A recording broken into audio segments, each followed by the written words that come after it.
Hola les amis, aujourd'hui je vous présente un petit projet, une petite pépite. Il s'agit du projet Neurai qui ambitionne de connecter le monde réel avec la blockchain. Et pour moi, ça rentre parfaitement dans le narratif pour le prochain Bull Run. Je vous présente ça de suite.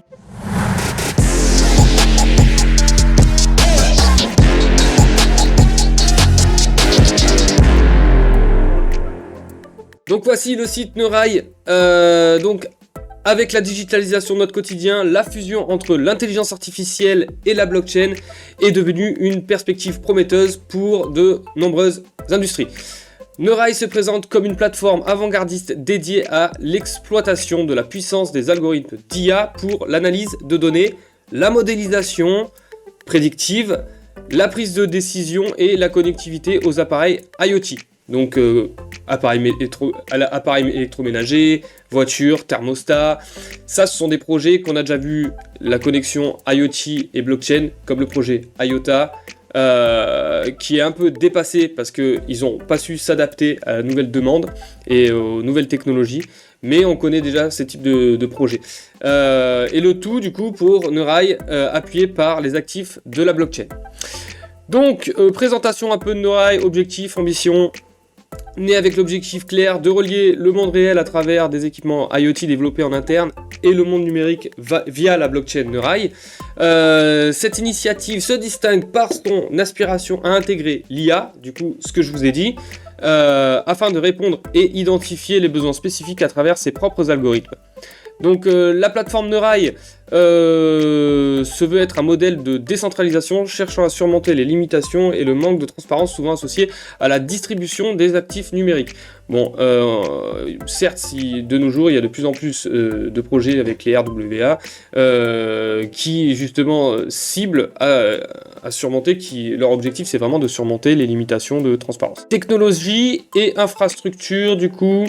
Neurai donc a opté pour la création de sa propre blockchain, comme beaucoup d'autres projets, une décision motivée par les limites des systèmes existants en termes de transparence et de distribution, même si de nos jours on a de plus en plus de blockchains qui sont open source et justement plus transparentes. Utilisant le protocole de preuve de travail, donc POW, la chaîne, du coup la blockchain est aussi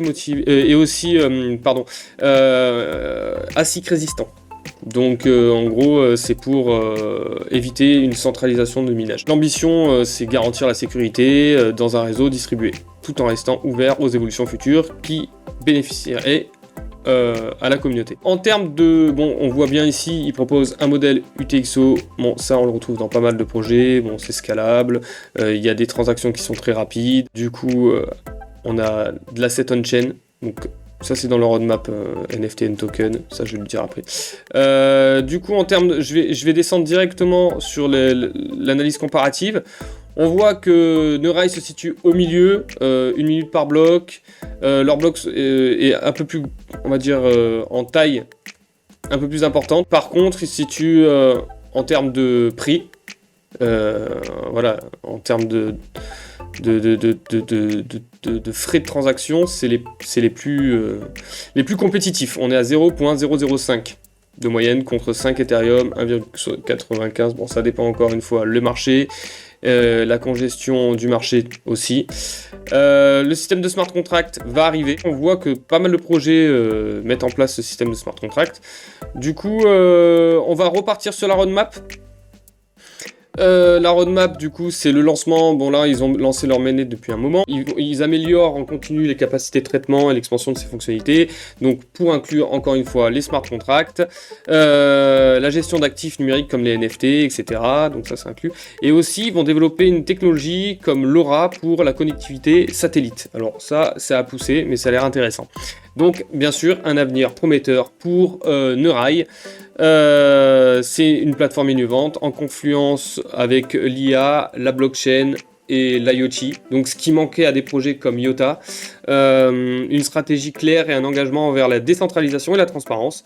Neurai du coup vise à révolutionner la manière dont les données sont traitées et analysé dans le monde réel, mais aussi à favoriser une intégration plus poussée de la technologie blockchain dans des applications quotidiennes et industrielles. Donc voilà, Neurai pour moi c'est un projet prometteur et assez low cap, donc je le mets dans la catégorie pépite. On va faire une petite analyse globale du fondamental, hein. Donc on va analyser la tokenomics de Neurai, de Xena. On va analyser aussi, si vous voulez vous positionner sur le projet, sur les niveaux clés. Donc voici Neurai. Clairement, on voit qu'on est en grosse correction. Avec un prix de token à 0.0018 et un pic aux alentours des 0.006. Donc on va dire qu'on a divisé par 3 le token. Donc ça fait une belle correction et avec une capitalisation boursière de 17 millions et une offre en circulation donc qui est à hauteur de 40. On a une fully diluted à 37 millions. Donc je vais revenir sur la tokenomics parce que je pense que c'est intéressant de l'aborder. Ils ont une stratégie un peu différente. Ils font des micro-halving, on appelle ça. Donc je vais vous montrer.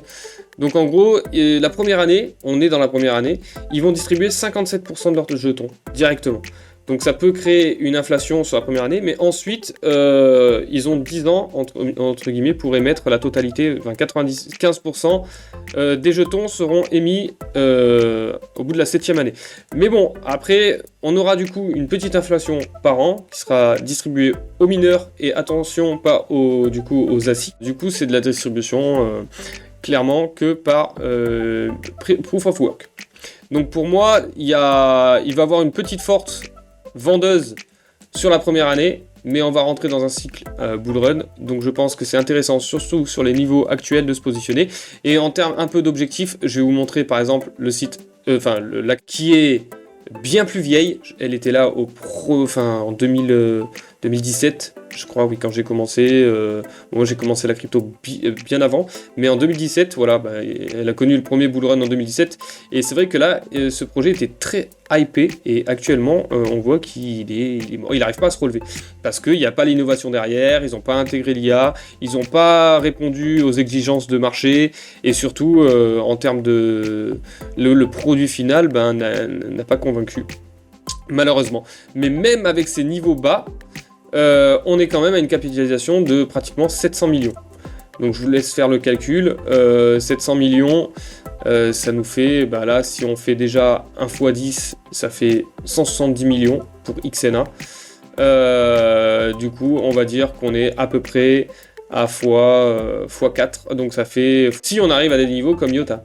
Si, bien sûr, ils tiennent leurs promesses d'intégrer tous ces outils, et bien sûr qu'ils tiennent leur promesse de leur roadmap qui est magnifique. Je vous invite à aller voir leur roadmap aussi et leur white paper. Mais du coup, c'est un projet avec un très gros potentiel d'évolution en termes de price, surtout de pricing. Il peut être valorisé bien plus haut que actuellement. On va quand même regarder la libération de jetons, de la market cap.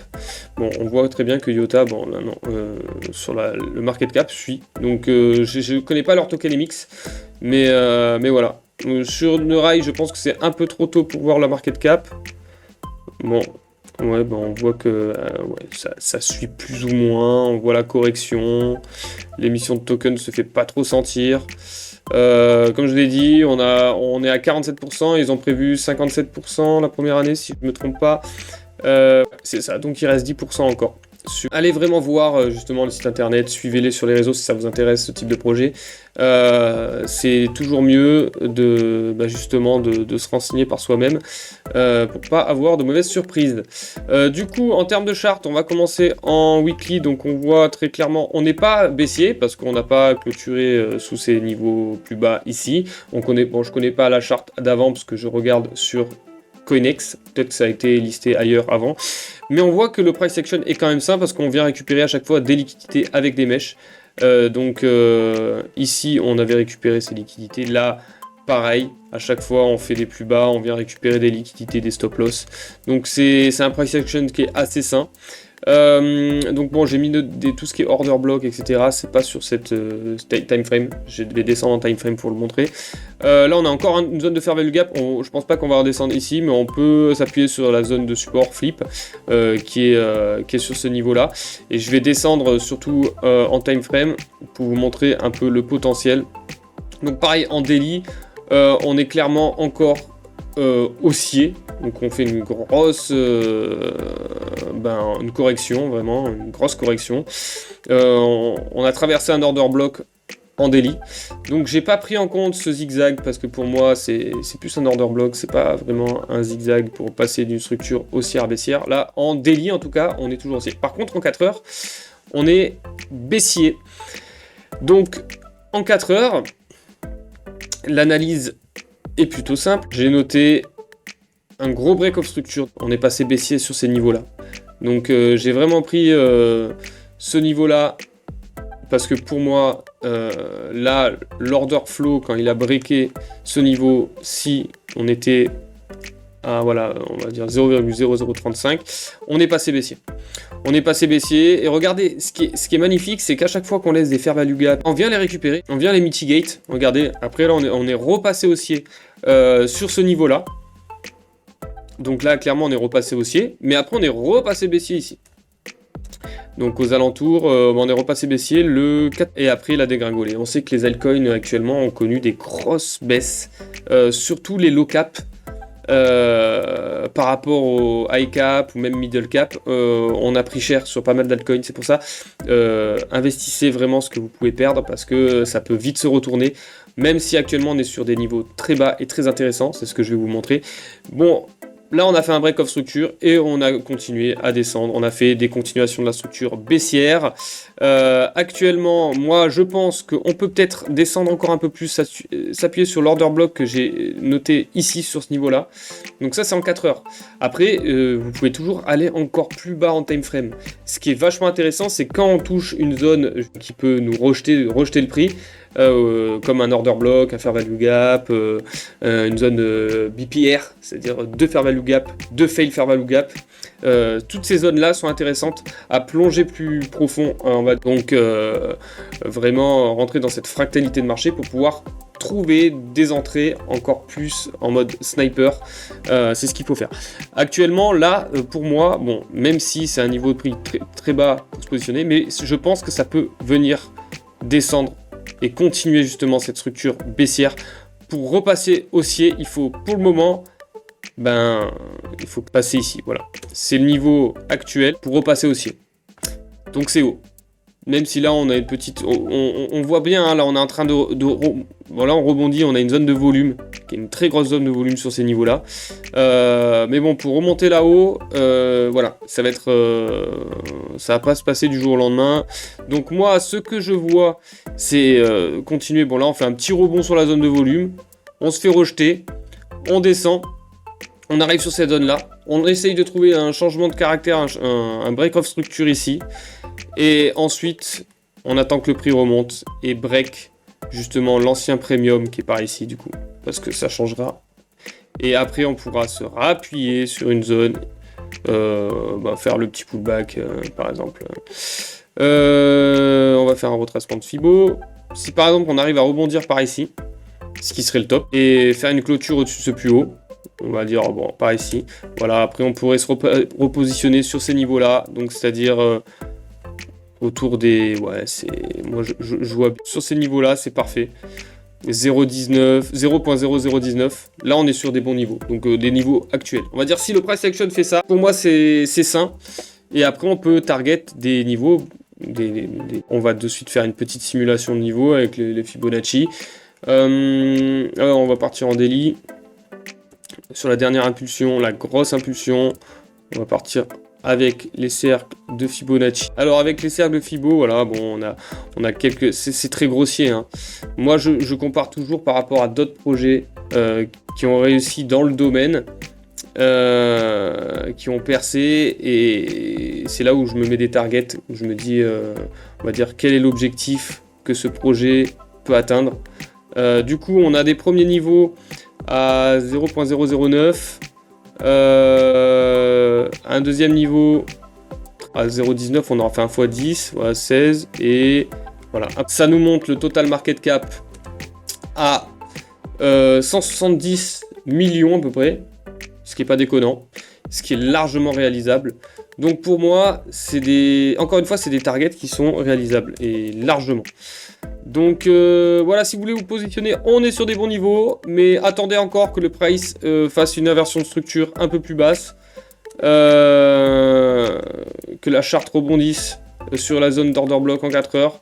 Vous pouvez même checker, vous pouvez descendre encore en time frame. Et dès qu'on arrive sur ces zones, voilà, profitez et utilisez la fractalité des marchés pour descendre et voir des opportunités. Faites attention, s'il y a des zones de liquidité, des poches de liquidité qui se mettent en place, c'est-à-dire des équales low, des équales high, souvent le prix vient le chercher. Donc voilà. Et après, je vous laisse faire votre propre analyse.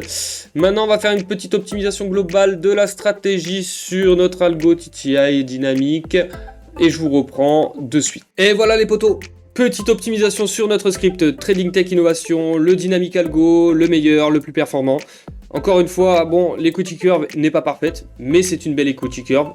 J'ai fait ça à chaud, j'ai fait ça de suite, j'ai fait l'optimisation en direct.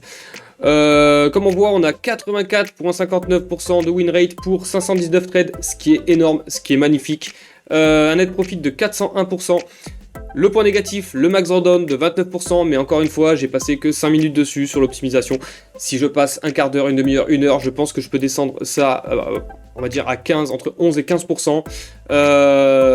Filtre de volatilité activé, profit factor de 6, c'est magnifique. On va regarder le premier trade de quand est-ce qu'il a été ouvert. Voilà, en août 2023, donc moins d'un an. Merveilleux. Si vous voulez accéder à cette petite pépite de script, cet algo, faites attention, ceci n'est pas un conseil d'investissement, vous faites vos propres recherches sur l'investissement déjà sur les tokens, et aussi si vous devez trader avec un algorithme qui est automatisé, faites attention, ça reste du trading. Donc tous les résultats à passer ne sont pas, on va dire, ne résultent pas de résultats futurs. Enfin, on ne sait pas ce qui va se passer dans le futur. Donc faites bien attention à ça. Et puis si vous voulez utiliser quand même ce script, je vous laisse aller sur le site Trading Tech Innovation et checker tous nos produits. Et ensuite, si vous voulez d'autres analyses techniques sur des petites pépites, des projets, à chaque fois j'essaye de faire de la prospection de projets, vous pouvez me suivre sur Crypto Sherwood, TikTok, Insta, Twitter et YouTube. Je vous dis à la prochaine, salut!